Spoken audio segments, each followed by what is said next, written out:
Je m'appelle James Michael McConnell, j'ai 46 ans. Et le 23 septembre 2024, je suis mort pendant 11 minutes devant l'école primaire Lincoln à Chicago. J'étais policier depuis plus de 20 ans, patrouillant les mêmes rues violentes, voyant les mêmes familles brisées, arrêtant les mêmes enfants qui grandissaient sans père. Mais rien en 2 décennies de travail policier ne m'avait préparé à ce que j'ai vu ce jour-là, quand je suis passé de l'autre côté. Je travaillais dans le South Side depuis 2004, un territoire de gang, coin de rue où se vendait de la drogue, des endroits où les coups de feu sont un bruit de fond et où le ruban jaune marque une autre vie perdue. Mon partenaire Rodriguez avait l'habitude de plaisanter en disant que nous ne faisions que nettoyer le désordre, sans jamais arrêter l'hémorragie. Après mon divorce il y a 3 ans, quand Sarah ne supportait plus les cauchemars et la boisson, je me suis jeté encore plus à corps perdu dans mon travail. C'était plus facile que d'affronter le vide à la maison. Ce mardi matin-là commença comme n'importe quel autre. Café à 5 heures, briefing à 6 heures, patrouille à 7 heures. Rodriguez se plaignait de sa fille adolescente, qui sortait avec un gamin tatoué sur le visage quand l'appel est arrivé. Coup de feu, école primaire, Lincoln, 31e et King Drive. Suspect armé sur le terrain de l'école. Mon sang s'est glacé. Pas une autre école. Pas les enfants. Nous étions à 6 pâtés de maison quand nous avons entendu d'autres coupes de feu à la radio. Rodriguez a mis la sirène et j'ai senti cette boule familière au ventre. Celle que l'on ressent quand on sait qu'on se précipite vers quelque chose qui va vous hanter pour toujours. Nous sommes arrivés dans le chaos. Des professeurs hurlaient, des enfants pleuraient, des parents couraient vers le bâtiment paniqué. Le tireur, identifié plus tard comme Marcus Williams, 19 ans, sans emploi, en colère contre le monde, était dans la cour de récréation derrière l'école. Je pouvais le voir à travers la clôture en grillage, marchant de long en large comme un animal en cage, un fusil d'assaut à la main. « James, nous attendons les renforts », a dit Rodriguez, mais je traversais déjà cette clôture. Je pouvais voir une petite fille, peut-être 7 ans, recroquevillée derrière une balançoire. Elle avait des tresses et un sac à dos rose. Elle m'a rappelé ma nièce Emma. Je ne le laisserai pas faire de mal à ses enfants. J'ai dit à Rodriguez en me dirigeant vers le portail. Les quelques secondes suivantes se sont déroulées au ralenti. J'ai crié à Williams de lâcher son arme. Il s'est tourné vers moi, a levé le fusil. J'ai vu le flash du canon avant d'entendre le son. La balle m'a atteint en plein centre, traversant mon gilet comme s'il s'agissait de papier. L'impact m'a projeté en arrière sur l'asphalte. Je me souviens du goût du sang dans ma bouche. Je me souviens de Rodriguez hurlant mon nom, ses mains pressant ma poitrine, essayant d'arrêter l'hémorragie. Je me souviens du son des sirènes qui se rapprochaient et s'éloignaient en même temps. Puis, tout est devenu noir. Mais ensuite, la conscience. Je me tenais à 6 mètres, regardant Rodriguez pratiquer la réanimation cardio-pulmonaire sur quelqu'un que j'ai lentement réalisé être moi. Mon uniforme était trempé de sang, mon visage gris comme du béton. Rodriguez pleurait, chose que je n'avais jamais vue en 15 ans de partenariat. « Allez, Jimmy !» Il n'arrêtait pas de dire « Ne meurs pas, ne me laisse pas seul ici. » Mais je ne ressentais aucune douleur, aucune peur. Juste cette légèreté incroyable, comme si un poids que j'avais porté pendant 20 ans avait soudainement été retiré de mes épaules. C'est là que tout a changé. La cour de récréation, l'école, même Rodriguez se sont estompés, et je me suis retrouvé debout dans ce que je ne peux décrire que comme un vaste champ de parfaite immobilité. L'air lui-même semblait vivant de paix. Non pas l'absence de violence, mais la présence de quelque chose de si pur que la violence ne pouvait exister dans le même espace. Puis je l'ai vu. Jésus marchait vers moi à travers ce champ, et il ne ressemblait en rien aux douces images de l'école du dimanche. Il était puissant, substantiel, rayonnant, une autorité qui faisait paraître mes 20 ans de formation policière comme une école maternelle. Ses yeux étaient comme du feu, non pas un feu destructeur, mais celui qui brûle tout ce qui est faux et ne laisse que la vérité. Quand il a prononcé mon nom, James, il semblait me connaître avant ma naissance, comme s'il avait attendu toute ma vie cette conversation, Seigneur, j'ai réussi à dire, et ce mot est sorti de moi comme s'il avait été piégé à l'intérieur pendant des décennies. Vous vous êtes battu dans la mauvaise guerre, a-t-il dit doucement. Vous avez traité les symptômes pendant que la maladie se propageait. Avant que je puisse demander ce qu'il voulait dire, la scène autour de nous a changé. Nous nous tenions sur ce qui ressemblait à une haute colline. Mais au lieu de regarder Chicago, je regardais l'Amérique elle-même. Pas une carte, mais la réalité spirituelle de la nation. Ce que j'ai vu a immédiatement déclenché ma formation policière. C'était une scène de crime. Le pays était couvert d'une obscurité épaisse et huileuse qui se déplaçait comme de la fumée, mais ressemblait à de la haine. Elle s'accrochait aux villes, enveloppait les bâtiments gouvernementaux, s'infiltrait dans les écoles et les maisons, et même les églises. Là où elle était la plus dense, je pouvais voir les symptômes. J'arrêtais des gens pour la violence, la dépendance, le désespoir, la rage. C'est ce contre quoi vous vous êtes battus, a dit Jésus. Mais vous avez essayé d'arrêter l'obscurité au lieu d'allumer la lumière. Il a pointé différentes zones de la carte spirituelle. Regardez de plus près. Je me suis concentré sur Chicago, ma ville, et je pouvais tout voir avec de nouveaux yeux. Les territoires de gangs ne concernaient pas seulement la drogue et l'argent. Ils concernaient des garçons sans père cherchant leur place au mauvais endroit. Les appels pour violences domestiques ne concernaient pas seulement la colère. Ils concernaient des hommes qui n'avaient jamais appris ce que signifiait être un homme. Les overdoses ne concernaient pas seulement la dépendance. Elles concernaient des gens essayant d'engourdir une douleur spirituelle avec des solutions chimiques. Chaque arrestation que vous avez faite, a dit Jésus, chaque rapport que vous avez rempli, chaque scène de crime sur laquelle vous avez travaillé, vous voyez le fruit d'un arbre dont vous ne pouviez pas atteindre les racines. Puis il m'a montré quelque chose qui m'a brisé le cœur. Je me suis vu, au fil des ans, devenir plus dur, plus cynique, plus convaincu que les gens ne pouvaient pas changer. J'ai vu les fois où j'avais considéré des adolescents comme des criminels de carrière, les fois où j'avais cessé d'essayer d'aider et commencé à ne faire que des arrestations. J'ai vu comment le travail avait lentement tué la compassion avec laquelle j'avais commencé. Vous êtes devenu une partie du système, a dit Jésus, non pas en condamnant, mais en expliquant. Vous avez cessé de croire en la rédemption. La scène a changé, et je regardais l'Amérique à nouveau, mais cette fois je pouvais voir ce qui s'en venait. Des vagues de secousses, comme des tremblements de terre dans le royaume spirituel, déferlant sur la nation. La première vague était la division, non seulement politique, mais plus profonde. Des familles se séparant, des communautés se retournant les unes contre les autres, des gens choisissant des camps au lieu de choisir la vérité. J'ai vu des villes brûler, non seulement à cause des émeutes, mais à cause de la haine qui les consumerait de l'intérieur. La deuxième vague était l'effondrement économique. J'ai vu comment les systèmes auxquels les gens faisaient confiance, les banques, les gouvernements, les corporations, s'effondraient comme des maisons construites sur le sable. Mais ce n'était pas seulement financier, c'était l'effondrement de tout sans quoi les gens avaient placé leur foi en dehors de Dieu. La troisième vague fut la plus difficile à regarder. C'était une invasion, non pas d'armées étrangères, mais de forces spirituelles qui avaient été autorisées à prendre racine dans les cœurs des Américains. J'ai vu une violence sans pareille à tout ce que j'avais vu dans ma carrière. Une anarchie qui ferait passer mes pires jours dans le South Side pour des protestations pacifiques. Quand cela arrivera-t-il ? Ai-je demandé, redoutant la réponse. Cela a déjà commencé, a dit Jésus tristement. Les divisions que vous voyez, le désespoir, la violence, ce sont les douleurs de l'enfantement. Mais la scène a changé à nouveau.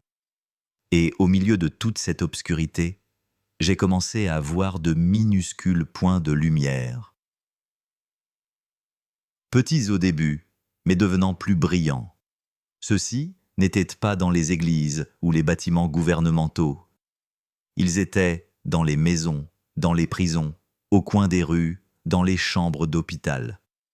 Des gens à genoux, criant à Dieu, non pas avec des mots religieux, mais avec des cœurs désespérés. Alors que je regardais, Ces lumières ont commencé à se connecter, formant des réseaux de prières qui ressemblaient à des fils d'or s'étendant à travers le pays. Et partout où ces réseaux de prières étaient les plus forts, l'obscurité a commencé à reculer. C'est le vrai travail de police, a dit Jésus. C'est la guerre pour laquelle vous êtes nés. Non pas avec des menottes et des armes, mais avec la prière et la vérité. J'ai vu d'anciens membres de gangs diriger des réunions de prière dans les mêmes quartiers où ils vendaient de la drogue. J'ai vu des policiers imposer les mains sur des suspects et prier pour eux au lieu de simplement les arrêter. J'ai vu des juges pleurer en offrant la rédemption au lieu de simplement la punition. Mais comment, ai-je demandé? Comment combattons-nous quelque chose d'aussi grand? Jésus s'est tourné pour me regarder directement dans les yeux. De la même manière que vous avez toujours combattu le crime, James. Une affaire à la fois, une personne à la fois, une prière à la fois. Il m'a montré une dernière vision. Une foule immense de personnes de tous horizons, de toutes races, de tous niveaux économiques, toutes unies dans la prière pour l'Amérique. Elles ne priaient pas pour une victoire politique ou une prospérité économique. Elles priaient pour la miséricorde de Dieu, pour que les cœurs soient changés, pour que l'obscurité spirituelle soit repoussée par la lumière de la vérité. Les forces de l'ordre ne peuvent pas sauver l'Amérique, a dit Jésus. Seule la vérité le peut, et je suis la vérité. Je me suis senti tiré en arrière, loin de ce lieu de paix parfaite, vers les sons des sirènes et la voix de Rodriguez appelant mon nom. La dernière chose que j'ai entendue fut Jésus disant « Dis-leur, James, dis-leur que le vrai crime est une nation qui a oublié son Dieu. Dis-leur que l'espoir a un nom et qu'il n'est pas dans un palais de justice ou un poste de police. Il est en moi. » J'ai repris vie sur cette cour de récréation. Les larmes de Rodriguez tombaient sur mon visage. Le paramédical a dit que c'était impossible. J'étais cliniquement mort pendant 11 minutes. Mon cœur s'était complètement arrêté, mon cerveau sans oxygène. Mais me voilà, non seulement vivant, mais complètement guéri. La blessure par balle était toujours là, mais quelque chose de plus profond avait été restauré. Les premiers mots sortis de ma bouche furent « Avons-nous eu la petite fille ? Elle est en sécurité », a dit Rodriguez, pleurant et riant en même temps. « Jimmy, tu es mort, mon vieux. Tu étais parti. » « Je n'étais pas parti, lui ai-je dit. Je recevais de nouveaux ordres. Les médecins du Christ Medical Center ne pouvaient pas l'expliquer. Le docteur Patricia Walsh, qui était urgentiste depuis 25 ans, ne cessait de secouer la tête en regardant les résultats de mes tests. « Officier McConnell, a-t-elle dit, vous devriez avoir des lésions cérébrales graves. Votre cœur s'est arrêté pendant 11 minutes, mais vos fonctions cognitives sont parfaites. C'est médicalement impossible. » Mais je savais que ce n'était pas médical. C'était miraculeux. La nouvelle s'est rapidement répandue dans le département. Mes collègues sont venus me rendre visite, s'attendant à me trouver traumatisé ou brisé. Au lieu de cela, ils ont trouvé quelque chose qui les a mis mal à l'aise. J'étais différent. Fondamentalement, indéniablement différent. Le capitaine Williams, mon superviseur pendant 8 ans, fut le premier à m'en parler. McConnell, a-t-il dit lors de sa visite à l'hôpital. Les gars parlent. Ils disent que tu as changé. Une sorte d'expérience religieuse. J'ai regardé cet homme qui m'avait vu au pire de ma forme. Ivre, en colère, divorcé, amer, et je savais que je devais lui dire la vérité. Cap, ai-je dit, j'ai rencontré Jésus et il m'a montré que nous nous battions dans la mauvaise guerre. Son expression est passée de l'inquiétude au scepticisme. James, tu as eu un traumatisme crânien. Ces visions, ces expériences religieuses, le psychologue du département dit qu'elles sont courantes avec les traumatismes de mort imminente. Je savais que vous diriez ça, ai-je répondu. Mais ce n'était pas un traumatisme, Cap. C'était la vérité. Et tout ce que j'ai vu est déjà en train de se produire dans notre ville. Il est parti ce jour-là en me recommandant de consulter le conseiller du département et de prendre un congé prolongé. Mais je prévoyais déjà de retourner au travail, mais pas le même genre de travail. Mon premier jour de retour en patrouille, Rodriguez a pu dire que quelque chose avait changé. « Jimmy, a-t-il dit, alors que nous traversions notre territoire habituel. Tu es différent. Tu regardes ces rues différemment. Tu regardes les gens différemment. Il avait raison. Là où je voyais des criminels de carrière et des cas désespérés, je voyais maintenant des gens brisés ayant besoin de rédemption.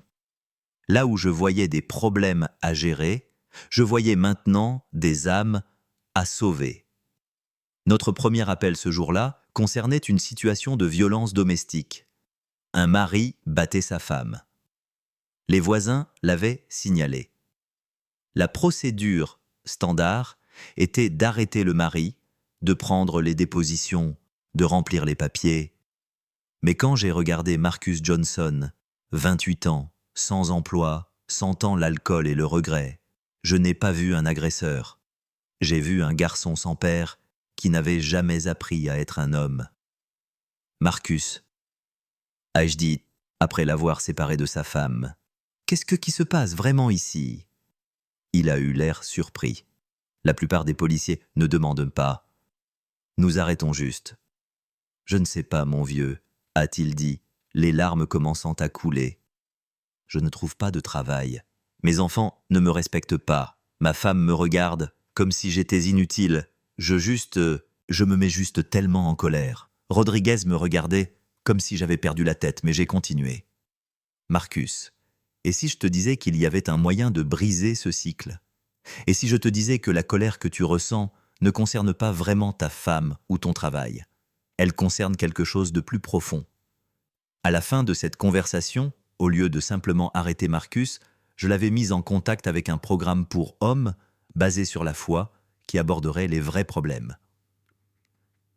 Sa femme a accepté de lui donner une autre chance s'il se faisait aider. Mois plus tard, Marcus dirigeait un groupe de soutien pour d'autres hommes aux prises avec la colère et la violence. C'est devenu ma nouvelle façon de faire. Chaque appel, chaque arrestation, chaque rencontre, j'ai commencé à chercher la cause spirituelle au lieu de simplement traiter le symptôme. J'ai commencé à transporter des cartes de visite pour les églises locales à côté de mes contraventions. J'ai commencé à prier avec les gens au lieu de simplement les traiter. Certains de mes collègues pensaient que j'avais perdu la tête. D'autres ont commencé à poser des questions. Quelques-uns ont commencé à me rejoindre dans cette approche différente du travail de police. La détective Sarah Martinez en faisait partie. Elle enquêtait sur la violence des gangs depuis 10 ans et était épuisée de voir les mêmes enfants passer en boucle dans le système. « McConnell », a-t-elle dit un jour, « j'ai entendu parler de votre expérience, cette chose religieuse. Écoutez, je ne suis pas particulièrement religieuse, mais je suis fatiguée d'arrêter les mêmes enfants pour les mêmes crimes et de les voir finir morts ou en prison s'il y a un autre moyen. » J'ai commencé à l'emmener avec moi sur certains de mes appels, lui montrant comment rechercher la dimension spirituelle du crime. En 3 mois, elle avait lancé un programme reliant les jeunes à risque à des mentors d'églises locales. Le taux de récidive dans ces dossiers a chuté de 60%. Le capitaine Williams a remarqué les changements dans nos statistiques d'arrestation. La criminalité dans notre district n'était pas seulement signalée, elle était prévenue. McConnell. Il m'a appelé dans son bureau 6 mois après mon retour. Je ne comprends pas ce que vous faites, mais ça marche. L'activité des gangs est en baisse. Les appels pour violences domestiques sont en baisse. Les arrestations pour drogue sont en baisse. Quel est votre secret ? Nous traitons la maladie au lieu de seulement les symptômes, lui ai-je dit. Nous offrons l'espoir au lieu de juste la punition. Il m'a regardé longuement. Quoi que vous fassiez, continuez à le faire et enseignez aux autres. Cette conversation m'a conduit à lancer des sessions de formation pour d'autres officiers. Non officiellement sanctionnés par le département, mais tolérés en raison des résultats. Je les ai appelés ateliers de police spirituelle, enseignant aux collègues comment reconnaître les racines spirituelles des comportements criminels et connecter les gens avec des solutions basées sur la foi. La réponse a été mitigée. Certains officiers l'ont adopté immédiatement. Ils ressentaient la même frustration que moi, voyant les mêmes personnes passer en boucle dans le système sans réel changement. D'autres étaient sceptiques, pensant que j'étais devenu une sorte de fanatique religieux. Mais les résultats parlaient d'eux-mêmes. Les officiers qui ont adopté ces méthodes ont constaté des réductions dramatiques des récidives, des améliorations des relations communautaires et une plus grande satisfaction au travail. Le détective Rodriguez, mon partenaire de longue date, fut l'un des convertis. « Jimmy », m'a-t-il dit après 1 an de travail de cette manière. « Je dois admettre, je pensais que tu avais perdu la tête après la fusillade, mais ça marche. Ces gens ne sont plus seulement des chiffres, ce sont des êtres humains avec des âmes. Le témoignage le plus puissant est venu des personnes que nous avions aidées. Marcus Johnson, le cas de violence domestique de mon premier jour de retour, a parlé lors d'une de nos sessions de formation. « Officier », a-t-il dit à une salle pleine de policiers sceptiques. Il y a 1 an, je me dirigeais vers la prison ou la tombe. L'officier McConnell ne m'a pas seulement arrêté. Il m'a sauvé la vie en me montrant qu'il y avait de l'espoir. Que Dieu pouvait me changer de l'intérieur. Maintenant, je suis employé. Mon mariage est guéri et j'aide d'autres men à trouver la même liberté. La nouvelle de notre programme s'est répandue au-delà de Chicago. Les départements de police d'autres villes ont commencé à envoyer des observateurs pour apprendre nos méthodes. Les médias ont repris l'histoire. Certains la qualifiant de révolutionnaire, d'autres de controversée. Je ne me souciais pas de l'attention. Je me souciais des résultats. 3 ans après ma mort et ma résurrection sur cette cour de récréation, notre district était devenu l'un des plus sûrs de Chicago. Non pas parce que nous arrêtions plus de gens, mais parce que nous changions plus de cœurs. Le chef de gang qui contrôlait 6 pâtés de maison est maintenant pasteur d'une église dans le même quartier. La prostituée qui travaillait le coin de rue pendant 15 ans dirige maintenant un refuge pour les victimes de la traite. Le trafiquant de drogue qui vendait aux collégiens enseigne maintenant l'école du dimanche. Ce n'étaient pas seulement des modifications de comportement, c'étaient des transformations d'âme. Mais le travail n'a pas été sans opposition. Certains militants communautaires nous ont accusés de pousser la religion. Certains représentants syndicaux de la police ont mis en question si nous dépassions notre autorité. Certains criminels se sont mis en colère lorsque nous leur avons offert Jésus au lieu de simplement les faire passer par le système.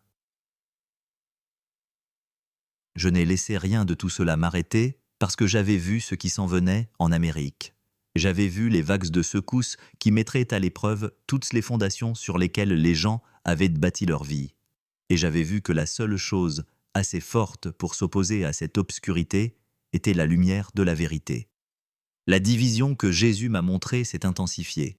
Les familles se séparent à cause de la politique, de la race, de l'économie, de tout ce qui peut être utilisé pour séparer les gens les uns des autres. La haine est plus épaisse maintenant, plus visible, plus violente. L'instabilité économique augmente. Les gens qui pensaient que leurs emplois, leurs économies, leurs investissements étaient sûrs découvrent à quelle vitesse tout cela peut disparaître. Les systèmes auxquels ils faisaient confiance montrent des fissures. L'invasion spirituelle s'accélère. La violence devient plus aléatoire, plus insensée, plus démoniaque.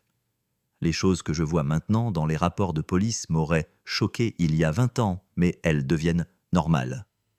Mais j'ai aussi vu les réseaux de prière grandir. Les lumières deviennent plus brillantes. Plus de gens se mettent à genoux criant à Dieu pour la miséricorde, pour la guérison, pour le salut. Les églises qui se concentraient sur le divertissement se concentrent sur l'intercession. Les croyants qui restaient à l'aise dans leurs bancs vont dans les rues pour servir. Des groupes de prière se forment dans les bâtiments gouvernementaux, les postes de police, les écoles, les hôpitaux. La vraie guerre se déroule dans le royaume spirituel, et la prière est notre arme principale. Cela fait 3 ans depuis ce jour sur la cour de récréation. Et je sais que mon vrai travail ne fait que commencer. Chaque jour où je porte cet insigne, je ne fais pas seulement appliquer la loi. J'avance le royaume. Chaque personne que je rencontre, chaque appel auquel je réponds, chaque arrestation que je fais, c'est une opportunité de repousser l'obscurité et d'allumer la lumière. Parce que je suis mort et revenu avec un message. Les forces de l'ordre seules ne peuvent pas sauver l'Amérique. seule la vérité le peut. Et son nom est Jésus. L'insigne que je porte n'est qu'un symbole. La vraie autorité vient de celui qui m'a renvoyé pour vous dire que l'espoir a un nom, la guérison a une source et la rédemption a un prix qui a déjà été payé. Je m'appelle James Michael McConnell. Je suis mort sur une cour de récréation à Chicago et je suis revenu pour vous dire que la guerre pour l'âme de l'Amérique est réelle. L'obscurité avance, mais la lumière est plus forte. Et il est temps de choisir votre camp. Le temps du christianisme confortable est terminé. Le temps de la guerre spirituelle a commencé. Et chaque genou qui s'incline, chaque cœur qui se rend, chaque prière qui s'élève est une autre victoire dans la bataille pour l'âme de notre nation. L'avertissement de l'Amérique ne vient pas. Il est déjà là, mais l'espoir aussi. Et son nom est Jésus.